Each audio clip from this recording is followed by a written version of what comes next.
Hello hello साथीहरु नमस्कार welcome छ तपाईलाई मेरो भिडियोमा। आज पनि यो स्टोरमा काम परिरहेछ हैन। स्टोरमा अब आज चाहिँ यस्तो वाला बक्सहरु आएको छ, कतै कतै खोजेर यसलाई फाल्ने हो, निकाल्ने हो बाहिर भन्ने चाहिँ पुरो त्यस्तै छ।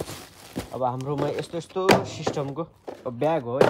तपाईलाई आज यहाँ मैले अहिले देखेको एउटा एकदम इन्टेलिजेन्ट कुराहरु के रे चीज के छ भने, एकदम चाख लाग्दो कुरा के छ भने, यहाँ यो तपाईलाई ब्याग देखाउँछु हैन।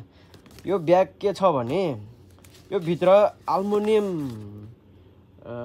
फोइलको उ छ, भित्रको भाग हैन।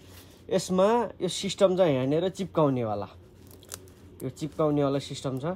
यसले चाहिँ खाना यसमा प्याक गरेर अनि यसलाई यता फर्काएर यसरी यसलाई चिप्काइदिने हो भने यो निश्चित समयसम्म खानालाई तातो राखिराख्ने टाइपको यो ब्याग हो, झोला हो।